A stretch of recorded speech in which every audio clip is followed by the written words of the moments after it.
और जितने भी दर्शक प्रोग्राम देख रहे हैं सभी को मेरी तरफ से प्यार भरी नमस्कार, सत श्री अकाल। सर, हम कहते हैं कि किसी भी इंसान को देखकर कि इसे थायराइड हो चुका है, लेकिन ये भी कहा जाता है थायराइड कोई बीमारी नहीं है, ये एक ग्लैंड है। और मैं आपसे ये जानना चाहता हूँ कि ऐसा हमारे थायराइड ग्लैंड में क्या प्रॉब्लम आ जाती है जिससे हमारे शरीर का वेट जो है बढ़ने लग जाता ये है। है हार्मोनल डिस्टरबेंस है।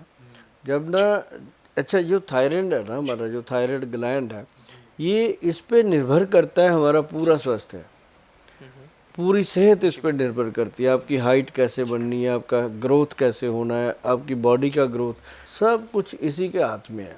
और ये बॉडी का सबसे नाजुक पार्ट है और ऐसी जगह पे पड़ा है जो मतलब बहुत ही सेंसिटिव पार्ट है, सेंसिटिव है। हाँ, तो ये भगवान की लीला है, उसने जो जहाँ पे पार्ट लगा दिया, कभी आपको लगेगा नहीं, कभी आप उसको ये नहीं सोच सकते कि यहाँ नहीं होना चाहिए था, ये यहाँ होना चाहिए था, जो लगे बिल्कुल ओके है।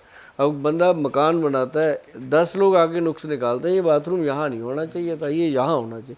भगवान ने जो यहाँ फिट कर दिया, किसी की हिम्मत नहीं है उस बात को चेंज करने की, सोच भी जाए यार नाक यहाँ नहीं होना चाहिए था, यहाँ होता तो क्या बात होती। तो ऐसी हर चीज़ का एक सही स्टिक है कि वो थायराइड ग्लैंड जो है वो सचमुच आपकी बॉडी का एक संचालन करने वाला एक ऑर्गन है सही मायनों में। अब किसी का वज़न कम होता है जब थायराइड का ग्लैंड डिस्टर्ब होता है, किसी का बढ़ जाता है, तो लेकिन ज़्यादातर लोगों का वज़न बढ़ता है, कम होने वाले बहुत कम होते हैं, वो सूख ही जाते हैं। तो ऐसे में जिन लोगों का थायराइड के कारण वज़न बढ़ रहा है या थायराइड बहुत ज़्यादा उनको गोली खानी पड़ती है, कोई 100 मिलीग्राम की खा रहा है, कोई 150 मिलीग्राम की खा रहा है, कोई 75 मिलीग्राम की खा रहा है, जबकि अगर 20-25 मिलीग्राम से ये गुजारा हो जाए तो ठीक है। और एक बात और मैं बताऊं आपको कि आयुर्वेद के वैद्य, आयुर्वेद के डॉक्टर, आयुर्वेदिस्ट या नेचुरोपैथिस्ट या योगा वाले गुरु, वो अगर अपनी आई पे आ जाएं फिर तो इसको समाप्त किया जा सकता है, रिवर्स किया जा सकता है अगर वो लोग और पेशेंट दोनों मिल कर के पूरा सहयोग कर दें। हो नहीं पाता, मैं आपको बता दूं, हर 10-15 मिनट में यहाँ से कुछ नीचे जाता ही जाता है, उसको रोक नहीं सकता कोई, है ना। तो वैद्य भी उतना समय नहीं दे पाते जितना उसके लिए चाहिए। तो इसलिए इसका जो सचमुच इसका कोई इलाज है तो वो जो गोली खाते हैं वो उसको खानी पड़ती है। कई लोग कहते हैं इसको छोड़ दो, हम दवाई दे देते हैं, अगर वो छोड़ दिया तो बहुत बड़ा प्रॉब्लम होता है, एकदम से बढ़ जाता है, एकदम से बढ़ता है और इतना बड़ा प्रॉब्लम होता है कि पेशेंट को परेशानी पे परेशानी, परेशानी पे परेशानी होती है। तो लेकिन ये जैसे हम लोग देते हैं, हम क्या कहते हैं, मैं कहता हूँ कि भाई थायराइड ग्लैंड को स्ट्रांग रखो और कुछ ना करो। स्ट्रांग रखने के लिए सबसे बेहतर है काली मिर्च, सौंठ और मग पीपल, 3 चीज़ें हैं, चौथी कोई चीज़ ही नहीं। गुल साहब, ये मग पीपल है क्या चीज़? ये मगे होती हैं इतनी लंबी लंबी, अगर आपको लगे कि नहीं पता चल रहा, आप जो भी इंसान हिंदुस्तान का हिंदुस्तानी है उसको पता है मग पीपल का, लेकिन कई बार उसको नाम कुछ और लेता है। तो मैं कहता हूँ कि मग पीपल जो है उसको गूगल पे जाएं, मग पीपल लिखें, आपके सामने फ़ोटो आएगी, इतने लंबे लंबे से होते हैं। गुल साहब, क्या जैसे मैं समझ पा रहा हूँ ये छोटी पीपली और बड़ी पीपली जिसे कहते हैं, क्या ये वही है? हाँ हाँ, वही पीपली वही होती है ना। तो वो वाली उसका जो टेस्ट होता है वो काली मिर्च वाला ही होता है, सेम टेस्ट आता है उसका भी। तो वो मग पीपल, काली मिर्च और सौंठ का पाउडर, तीनों को बराबर मात्रा में मिला के बना के रख लो। एक चुटकी भर ऐसे करके खाना खाने से पहले तुरंत मुंह में रख करके चूसना शुरू करो। अच्छा। ये फिर सलाइवा से मुंह भर जाता है। जब इसको रखोगे ना, तुरंत अपनी जो माउथ की जितनी भी ग्रंथियां हैं वो सलाइवा छोड़ देती हैं, मुंह भर जाता है। तो वो सलाइवा पेट में जाना चाहिए, थायराइड ग्लैंड को मसाज करते हुए वो नीचे जाता है, तो उससे एकदम पेशेंट को रिलीफ मिलता है। और वो जितने पेशेंट को मैंने बताया वो सभी कहते हैं गोयल साहब थैंक यू। मतलब ये थैंक यू बड़ी मुश्किल से मिलता है क्योंकि ये पेट से निकलता है थैंक यू, ये ऐसे नहीं लिया जाता किसी से, पैसे दे के थैंक यू नहीं मिलता, थैंक यू रिलीफ दे के मिलेगा या सही सलाह से मिलेगा। तो ये एक बहुत बेहतरीन चीज़ है, इसको साथ साथ लेते रहिए और वो गोली की जो मात्रा है आपकी कम होती जाएगी। जैसे गोली की मात्रा आपकी 25 मिलीग्राम पे आ जाए फिर बेशक जो ये मैंने पाउडर बताया तो इसको कम लेना शुरू कर दो, लेकिन अदरवाइज वो सबसे बेहतरीन चीज़ है। कभी भी ऐसी गलती ना करो कि किसी के पीछे लग के हम वो चीज़ ख़राब कर लें, क्योंकि हमारा एक एक्सपीरियंस है, 30 ईयर हो गए, 30 साल से ज़्यादा हो गया समय, कि इतना पेशेंट आया है, हमने नहीं देखा कि उस गोली को छोड़ना पड़े। हाँ, ये ज़रूर है, बहुत सारे लोगों की गोली छूटती है, उन लोगों की छूट जाती है जिनको थायराइड सच में नहीं था, उनको गोली लग गई थी और उन्होंने लेना ही शुरू कर दिया। अब कई लोगों का थायराइड बिल्कुल जीरो होता है नॉर्मल रिपोर्ट में, तो 100 मिलीग्राम गोली खा रहे हैं। मतलब कि इसको ऐसा समझे कि ज्ञान के अभाव में इसे खाया जा रहा है, हाँ या खा रहे हैं जी। हाँ, डॉक्टर भी बंद नहीं करते, जाते ही नहीं डॉक्टरों के पास कि डॉक्टर फिर फीस मांगेगा। जाना चाहिए थायराइड के पेशेंट को, डायबिटीज़ के पेशेंट को, ऐसे जो मरीज़ है ना लाइफस्टाइल डिजीज़ों के, इनको जाना चाहिए डॉक्टर के पास, हमेशा सलाह मशवरा करते रहना चाहिए। सर जैसे कि अभी आपने एक नुस्खा तो हमें बता दिया है, जो भी दर्शक हमारे इस पॉडकास्ट को देख रहे हैं, मैं आपसे और अभी 4 नुस्खे और जानने वाले हैं, क्योंकि टोटल 5 आपको उससे जानने हैं हमें। लेकिन मैं आपसे जो मेन चीज़ मेरे को ये जाननी है, वो पूछना ये था कि थायराइड का मेन कारण क्या है, और ख़ास तौर पर हम ये देखते हैं कि महिलाओं में ही सबसे ज़्यादा पाया जाता है। थायराइड की जो प्रॉब्लम है महिला को ही ख़ास तौर पर देखने को मिलती है। एक्चुअली थायराइड जो होता है ये है तो सिर्फ हार्मोनल डिस्टरबेंस है। अब लड़कियों में हो रहा है, उनका पीसीओडी का प्रॉब्लम हो रहा है साथ में। अच्छा, जिस बेटी को थायराइड होता है उसको पीसीओडी का प्रॉब्लम भी हो जाता है, जिस जिस जेंट्स को होता है उसको नीचे का सिस्टम, उसका यूरिनल सिस्टम सारा खराब हो जाता है।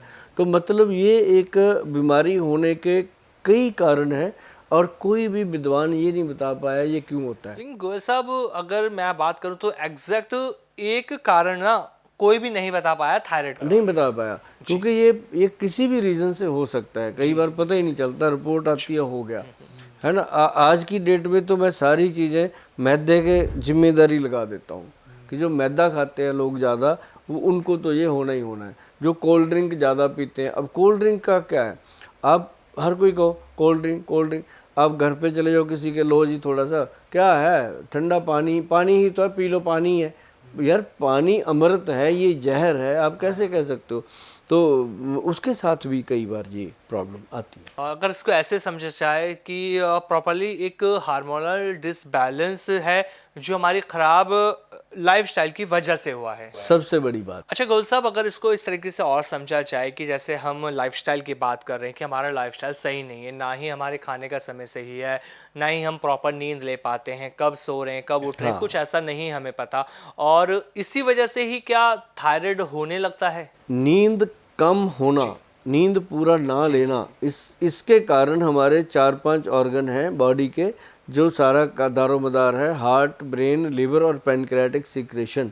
इसके साथ साथ हमारा जो थायराइड है, ये ग्लैंड बहुत ज़्यादा डिस्टर्ब हो रहा है।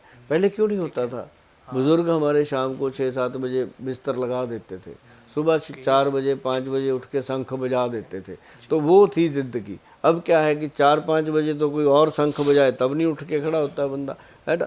तो आज लाइफस्टाइल चेंज जो हो गया, ये लड़कियों का भी हुआ है, लड़कों का भी हुआ है, लेडीज़ का भी हुआ है, जेंट्स का भी हुआ है। अब कई बेचारी हाउसवाइफ जो है उनका लाइफस्टाइल ख़राब हो गया, क्यों, उसका हस्बैंड रात को लेट आता है, सुबह लेट जाता है, तो वो बेचारी क्या करे, उसका भी डिस्टर्ब हो गया सारा सिस्टम। तो ये पूरा जो है ये लाइफस्टाइल डिजीज़ है।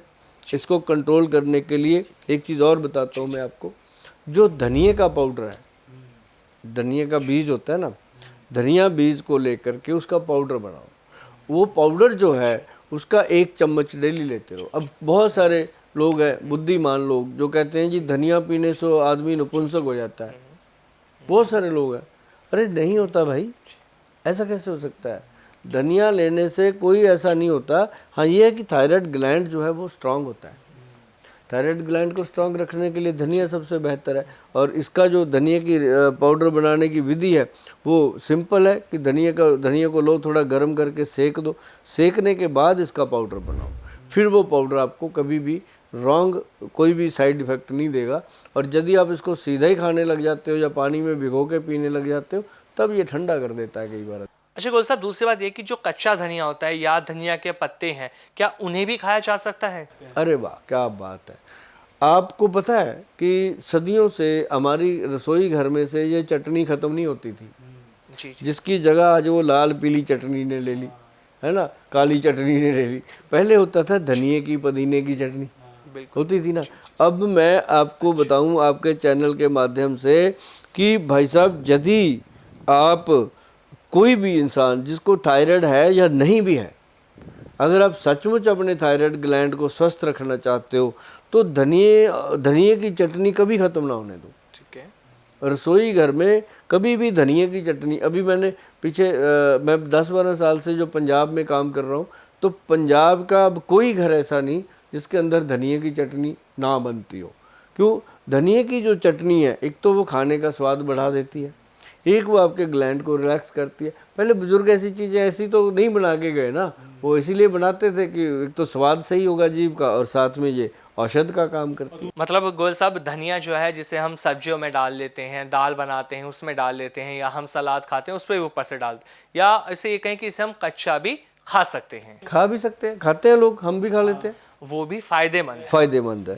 धनिया तो बहुत फायदेमंद है जी। धनिया ले लो, हरी मिर्च ले लो, काली मिर्च ले लो, सौंठ डालो, उसके अंदर मग पीपल का पाउडर डालो, मस्त चटनी बनती है। अच्छा गोयल साहब, मेरे को और भी नुस्खे आपसे जाने, लेकिन मैं एक चीज़ और आपसे जानना चाहता हूँ कि ना, जब कोई बीमारी किसी के शरीर में आ जाती है तो उसे यही नहीं समझ में आता कि मेरी जो बीमारी उसके लक्षण क्या है, मुझे कैसे पता लगे कि मेरी शरीर में कोई बीमारी आ रही है। अब ऐसे ही थायराइड की जैसे हम बात कर रहे हैं, तो किसी भी व्यक्ति को कैसे पता लगे, कौन से ऐसे सिम्टम्स होते हैं जो लक्षण की अगर मैं बात करूं वो क्या होते हैं, बॉडी में क्या चेंजेस आते हैं जिससे पता लगे कि हाँ, सामने वाले इंसान को, जो व्यक्ति है, उसको थायराइड हो रहा है। थायराइड के सिम्टम होते हैं कि पेशेंट को कई बार एक तो वेट बढ़ने लगता है, गले में प्यास बहुत बढ़ जाती है, गले में खराश बढ़ जाती है, और एक चीज़ और आती है उसको कि उसका ना जैसे थायराइड होता है तो उसको जैसे सुस्त रहने लगता है शरीर, और बैठे बैठे काम करते करते पसीना आ जाता है। अच्छा, कई बार ऐसा होता है लेडीज़ खाना बना रही हैं, बनाते बनाते खाना छोड़ के जाके लेट गई, बिल्कुल। कुछ टाइम लेटे, फिर रिलैक्स हुआ, फिर आके लग गए, पता नहीं चलता क्या हो गया, और घर वाले कहते हैं ड्रामे करती है, बेचारी को हो रहा है थायराइड का प्रॉब्लम, चेक कराया नहीं। तो ये एक बहुत बड़ा इनबैलेंस हो जाता है बॉडी के अंदर। अच्छा गोल साहब, एक चीज़ और जो बहुत ज़्यादा कन्फ्यूज़न बनी रहती है लोगों के बीच में ना, बहुत से लोग ना एकदम से मोटे होने लगते हैं, उनका मोटापा बढ़ने लगता है, तो लोग समझ नहीं पाते कि उनका जो वेट बढ़ रहा है, क्या वो नॉर्मल है उनका वेट बढ़ना, या उसके पीछे भी थायराइड एक वजह है, क्योंकि कहा जाता है कि थायराइड में हमारा बॉडी वेट जो बढ़ने लगता वो है। तो नेचुरल है। जैसे ही हमारे पास भी जो मोटापे के पेशेंट आते हैं, हम उनका सबसे पहले थायराइड चेक कराते हैं, और मोस्टली बड़ा होता है या फिर उसके अंदर थोड़ा बहुत बॉर्डर लाइन होता है। तो वो अगर उनको लगता है कि मेरा थायराइड के कारण, अब कई लोगों का मोटापा कम होने लगता है, सूखने लगते हैं लोग, लेकिन अक्सर लोग वो आते हैं जिनका मोटापा बढ़ जाता है, उनको कुछ भी चेक कराने की ज़रूरत नहीं है, थायराइड का लेवल चेक कराएं। ऐसे लोग भी आते हैं जिनका थायराइड हमारे पास मैक्सिमम आया हुआ है 30% तक, 30% तक, इतना ज़्यादा आ जाता है, और जबकि ये 2 पॉइंट समथिंग होना चाहिए। तो इसके साथ क्या है, एक मैं आपको बताता हूँ, वो आता है बायोबिडिंग। बायोबिडिंग जो होता है ना, वो आयुर्वेद के अंदर उसको जड़ी बूटी है बायोबिडिंग, उसको लिखा गया है कि ये पेट की वर्म इन्फेक्शन ख़त्म करती है, कीड़े। हाँ, बायोबिडिंग बच्चों को भी दी जाती है, खुरासानी अजवाइन होती है वो भी। तो बायोबिडिंग है, और एक है बहेड़ा, जो त्रिफला पाउडर में भी डलता है, बहेड़ा। ये त्रिकुटा पाउडर है जो मैं बता रहा हूँ, एक तो उसमें काली मिर्च, सौंठ और मग पीपल, ये त्रिकुटा पाउडर, इसके अंदर बहेड़ा, और इसके अंदर अपना वो क्या नाम लेते हैं, बायोबिडिंग। ये 2 चीज़ें और मिला लो, ये मिला के बनता है एक पाउडर मिश्रण। इसका 1 चम्मच डेली लेना शुरू कर दो, सुबह शाम, छोटे वाला। अच्छा, पानी से? हाँ, छोटा चम्मच पानी से मुंह में रखो, पी लो, और सुबह शाम 2 टाइम, और लेना भोजन के बाद है इसको, भोजन के आधे पौने घंटे बाद, सुबह भी रात को भी। तो लेने के बाद आप देखेंगे दिनों में वेट रिड्यूस हो रहा है, जो कपड़े इतने टाइट थे वो लूज़ हो रहे हैं। ये भी हो सकता है कि आप मशीन पे खड़े होंगे वेट करने के लिए, वो 1 तोला भी कम ना हो, कपड़े लूज़ हो जाते हैं, क्योंकि बॉडी के अंदर जितना सेलुलाइट होता है वो रिड्यूस होना शुरू हो जाता है, और उससे क्या होता है कि जो ड्रेस होती हैं वो लूज़ हो जाती हैं, और पेशेंट बहुत खुश हो जाता है। तो उसके बाद इसको रेगुलर करता है, फिर वो जब उसको फ़ायदा मिलता है फिर रेगुलर करता है, और उसको फिर जब बेनिफिट मिलते हैं तो 3 या 6 महीने के अंदर अंदर वो थायराइड चेक कराता है, नॉर्मल आ जाता है। ये ऐसी चीज़ें हैं जनाब, छोटी छोटी चीज़ें हैं, आपकी रसोई में पड़ी हैं, कहीं नहीं जाना। बिल्कुल गोयल साहब, अब बात करते हैं पांचवें नुस्खे के बारे में। पांचवा नुस्खा मैं आपसे जानना चाहता हूँ कि वो कौन सा है जिसे कर कर ये थायराइड की बीमारी ठीक हो सके। वो है गट हेल्थ को ठीक करने का। जी गोयल साहब, एक चीज़ और जाननी थी कि थायराइड भी पेट की वजह से है। हर बीमारी गट हेल्थ से, लीवर की बीमारी है और बहुत सारी बीमारियां, बातें करेंगे आपके साथ। तो मतलब कहने का कि अगर आपका गट हेल्थ ठीक है तब आपको थायराइड की बीमारी कम सताएगी। और दूसरी बात मैं आपको बता दूं, गट हेल्थ के अंदर आपको सैलड, इसमें नुस्खा नहीं, इसमें डाइट स्टाइल अपना ठीक करना होगा। एक तो थायराइड के पेशेंट को चाहिए कि सुबह सुबह वो सैलड ज़रूर खाए। सैलड के अंदर प्याज होना चाहिए और उसके अंदर खीरा होना चाहिए और उसके अंदर मूली, गाजर, चुकंदर, कोई भी सैलड की चीज़ वो सुबह सुबह खा सकते। उसके बाद आधे घंटा रुक के फिर खाए वो फ्रूट, जो मर्जी उसका मन करता है फ्रूट खाए। और उसके लिए सीताफल जो होता है बहुत इफ़ेक्टिव होता है, सीताफल बहुत फ़ायदेमंद होता है। और वो भगवान ने उसकी शक्ल वैसे भी थायराइड ग्लैंड जैसी बनाई है, उसी तरह से आता है। तो भगवान बड़ी कमाल की चीज़ें बना दी उसने। अखरोट को खोलो दिमाग के जैसा बनाया, बादाम को खोलो आँखों के जैसा बटन बना दिया। मतलब हर चीज़ उसने ऐसे बना के दी कि किस चीज़ का कहाँ फ़ायदा होता है। तो उसके बाद मैं आपको बता रहा था कि लाइफस्टाइल में उसको डाइट में सेट करना होगा। डाइट में मैक्सिमम काली मिर्च का सेवन करें, लाल मिर्च बंद कर दें और हरी मिर्च खा सकते हैं। और भोजन जो है उसके अंदर कई लोग ऐसा करते हैं कि जब थायराइड होता है तो रोटी को मिक्स कर देते हैं, आटे को मिक्स कर देते हैं या और बहुत सारी धारणाएं बना लेते हैं। उसमें कभी चेंज नहीं करना चाहिए। हाँ, ये ज़रूर है कि थायराइड का पेशेंट चावल और रोटी एक साथ ना खाए। चावल खाए तो चावल खाए, रोटी खाए तो रोटी खाए। सब्जी जो है वो हमेशा हरी ताज़ी सब्जियां, तरी वाली सब्जियां खाए। और दालें जो है वो बिना छिलके वाली खाएं। मतलब लाइफस्टाइल पूरा चेंज हो जाता है खाने में और मज़ा आता है खा के उनको। छाछ पिए, लस्सी वाली छाछ, लस्सी डायरेक्ट दही की ना पिए, छाछ बना के पिए। अच्छा गोल साहब, इसी बीच मैं दोबारा से अपनी वही चीज़ आपसे पूछना चाह रहा हूँ, ये कि हम कैसे पहचाने, कोई व्यक्ति कैसे पहचान सकता है कि ये नॉर्मल मोटापा है या थायराइड की वजह से मोटापा बढ़ रहा है। हाँ, जो नॉर्मल मोटापा है वो तो पहले भी होता है, लेकिन कुछ लोग, अब जैसे मेरी बॉडी है, आपकी बॉडी है, इसमें मोटापा नहीं है, फैट नहीं है, कोई सेलुलाइट नहीं है। मतलब इसके अंदर क्या है कि आपको जैसे थायराइड होगा आपको मोटापा आएगा। तो इसके लिए कोई पहचान नहीं है, कोई टेस्ट नहीं है, कोई रिपोर्ट नहीं आएगी आपकी कि अलग से कोई आपको लैब बता देगी कि ये थायराइड के कारण इसको मोटापा बढ़ा है या वेट कम हो रहा है। उसके टेस्ट आ जाते हैं कि ये कम हो रहा है। तो ये एक TSA टेस्ट होता है, वो करवाने से क्लियर हो जाती है। बिल्कुल सही कहा। मतलब अगर आपको ज़रा सा भी डाउट हो रहा है कि ये क्या है क्या नहीं, तो तुरंत जाकर डॉक्टर से मिलकर टेस्ट करा लेना चाहिए, लेकिन किसी डॉक्टर की सलाह से। टेस्ट कभी जाके खुद मत वैसे कराओ। भी वो लैब वाले करेंगे नहीं, तो इसलिए आप T3, T4 और TSH ये चेक करवा लो तो भी पता लग जाता एकदम है। पता चल जाता है। गोल साहब, मेरे एक लास्ट सवाल आपसे है कि बहुत सारे लोग हैं ना जिनके बीच में भ्रांतियां हैं कि आटे को मिक्स करके नहीं खाना चाहिए, और कुछ नेचुरोपैथी की अगर मैं बात करूं या आयुर्वेदाचार्यों की मैं अगर बात कर लूं तो वो कहते हैं कि मल्टीग्रेन आटा बहुत अच्छा होता है, मिलेट्स जो आप खा रहे हैं वो अच्छा होता है, लेकिन जो गेहूं का आटा आप खा रहे हैं वो थायराइड वालों को नहीं खाना चाहिए। ये ना कभी भी किसी डाइटिशियन की सलाह के बिना नहीं करना चाहिए। अब मान लो मैं यहाँ बता देता हूँ कि ये वाला आटा सही है, क्योंकि आटा हम बताते हैं लोगों को कि इसमें मतलब कितना कितना जौ होना चाहिए, कितना इसके अंदर कलौंजी होना चाहिए, सारी चीज़ें लिखी होती हैं हमारे चार्ट में।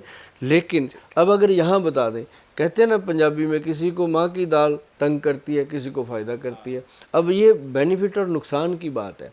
तो ये जो कभी भी मिलट जो है लोग खाते हैं, कभी भी ऐसी चीज़ें एकदम से चेंज ना करो। अब आपको मान लो डायबिटीज़ हो गया किसी को, या थायराइड हो गया किसी को, मान लो थायराइड ही मान की बात कर लेते हैं, हो गया। अब एकदम से अगर आप खाना पीना चेंज करोगे तो बॉडी जो पिछली 30-35 साल से चल रही है, खा रही है, उसको तो आदत पड़ी हुई है ना, तो वो नहीं चेंज। अब दारू पीने वाले को दारू चेंज कर दे, वो नहीं करता। रोटी चेंज कर दे 1 मिनट में कर देगा। क्यों भाई? ये थोड़ा सा देखना पड़ेगा कि बिना डाइटिशियन की सलाह के या किसी वैद्य की सलाह के बिना कभी भी, हाँ डॉक्टर की सलाह होती है वो अलग है, लेकिन एक डाइटिशियन की और वैद्य की जो सलाह होती है फूड को लेकर के, वो बिल्कुल डिसेंट होती है। अच्छा गोल साहब, एक क्वेश्चन और जो मोस्ट इम्पॉर्टेंट मुझे लगता है मुझे आपसे पूछना चाहिए जाते जाते, वो ये कि थायराइड और फैटी लीवर, क्या इनका आपस में कोई कनेक्शन है? जबरदस्त। क्या फैटी लीवर की वजह से थायराइड हो रहा है या थायराइड की वजह से फैटी लीवर फैटी होता है? लीवर की वजह से थायराइड होता है, फैटी लीवर की वजह से ही डायबिटीज होता है, फैटी लीवर की वजह से ही और बहुत सारी अन्य बीमारियां होती हैं। बात करेंगे आगे भी लगातार गोयल साहब आपके साथ हम ऐसे पॉडकास्ट करेंगे। बहुत सारे अभी और टॉपिक्स बाकी हैं, जो लोग कमेंट्स करके बता रहे हैं कि उनको ये बीमारी है, इस बारे में गोयल साहब से नुस्खे बताएं, क्योंकि जो 5 नुस्खे आप बता रहे हैं ना, बहुत कारगर साबित हो रहे हैं। बहुत अच्छा रिस्पॉन्ड लोगों का मिल रहा है। पिछली वीडियोस में भी बहुत कमेंट आए लोगों की, गोयल साहब जो ये आपने जॉइंट पेन के लिए बताया था या शुगर के लिए जो आपने जो ये टिप्स दी थी, बहुत कारगर साबित हुई है। तो गोयल साहब आपका बहुत बहुत धन्यवाद, आप जुड़े जी, पॉडकास्ट में, आपका भी अच्छी बहुत जानकारी बहुत आपने दी। नमस्कार गोयल साहब, धन्यवाद।